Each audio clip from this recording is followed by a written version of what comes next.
Hey guys, I'm Lena Winner, and today I'm going to be telling you the struggles that you might encounter while learning a new language and how to overcome them. Okay, so we're going to start with the simplest one, and it is difficulties with pronunciation. A lot of people do have difficulties with pronunciation, especially when the sounds in that particular language that they're learning are unfamiliar. Same thing goes with letters and writing. For example, if you've been writing with Latin letters and then you switch to Cyrillic to learn, say, Russian, then you would struggle. But I do have a separate video on how to sound like a native. It can be interpreted in two different ways: how to sound like a native exactly, or how to pronounce words correctly in that particular language. To sum up everything that I said in that particular video, you have to mimic native speakers to learn how to sound like them, or at least try to sound like them. This can be done through movies or shows or talking shows or interviews and so on and so forth. And the most important thing I feel like is practicing that. It is important, and I know a lot of people know it's important, but a lot of people neglect it, which isn't really a correct or good thing to do in this situation, especially when you're learning something that is completely unfamiliar to you, which might make you struggle, and it's just not a good thing. Next one is grammar and learning grammar rules in a particular language. In learning languages, this is actually my least favorite thing, surprisingly, but I hate grammar. Especially when it's unfamiliar to me completely, and I've never encountered particular rules of grammar that I am seeing in front of me right now. But as a surprise to absolutely no one, it is the most important thing. So you would want to invest time in learning grammar particularly. The way I did it and the way I see a lot of people do it is build it gradually. I don't suggest you to take on 3 rules of grammar in a day. That might tire you. Not to mention, there are already so many websites that give grammar rule explanations. So the next one is vocabulary, and again, I did make a video on this. And to be honest, it is one of my favorite things to build or to improve overall in learning a language, because you find so many interesting words and so many interesting phrases when you do that. And also, every language, again, comes with its own complexities, its own history, its own words that might not exist in any other language. And you're like, wow, I can describe this particular feeling or this particular thing so vividly and in one word now. To sum up again everything that I said in my video about vocabulary, I would suggest you to learn the staple words, and then in addition to that, to build your vocabulary when you have your grammar down. Do know the patterns and the rules and everything. Obviously, you would want to learn more words. And to do that, again, have flashcards. Flashcards are always a good idea. It's amazing. And also, vocabulary notebook is always also a good idea. It is great to have. The next one is the fear of making a mistake. This is something that I've seen a lot around myself and in myself as well. It is something that many people paint as unfixable, which is incorrect and wrong completely.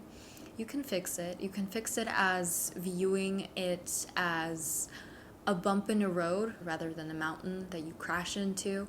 Okay, so the next one is an error that a lot of people make. They don't immerse themselves into the language and community enough. So what happens when you have this lack of immersion is you don't see the language around you that much, and it's kind of like a constant reminder when a language is around you all the time. I've said this in one of my previous videos, how if you immerse yourself in the language, you won't have to want to learn the language. You will need to learn the language because it's everywhere. And when you speak of immersion, a lot of people think, oh, it's being in that country, it's being in this particular city so that you can hear it around you. It's not true. It's completely not true. It is to a certain degree, but that is only if you want it to be.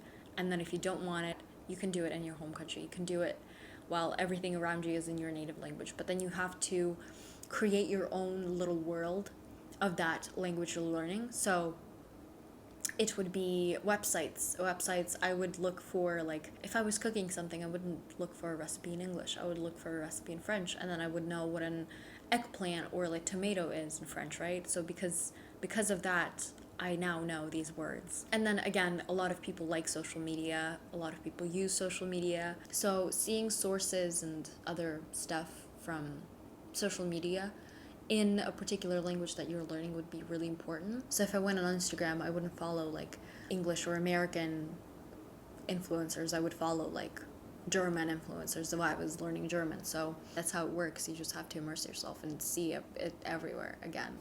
A lot of people who do learn a language are quite busy, whether it's school or work. But a great way to practice a language is to find the time to practice a language. And you might be saying, how would I do that if I'm too busy? If I am occupied so many hours of the day and then when I'm not, I'm tired. I would just suggest you to organize your day because I'm sure you'll find 5 minutes of your day where, you can just learn some more new words or cement your grammar that you learned the week before.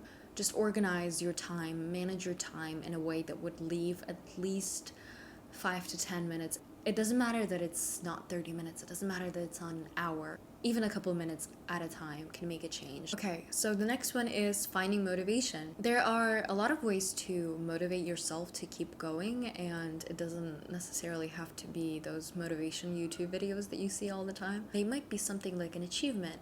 For example, again, in a language learning app, you perhaps have a streak in there and then you've been learning a language every day for 100 days. The next problem or issue is not something that might be something that you would notice yourself. You do have to, at some point, understand that you don't have enough speaking practice. Some people don't, at least. Vocalizing is always a good idea. It also might be useful to have conversation practice. Some apps and websites actually offer classes, but not like grammar classes, but classes with people, and then you would, speak on different topics with that particular teacher that you might find on a particular website. Another problem that you might encounter is choosing a dialect or trying to veer through dialects, because a lot of people start learning a language and they don't even realize that this language has so many dialects and so many ways it can be spoken. So choose a dialect beforehand. A good way to choose it would be to hear it being spoken. Okay, so that was all that is in my video about the struggles that you might encounter while learning a new language. And thank you guys so much for watching, and I'll see you next time. Bye!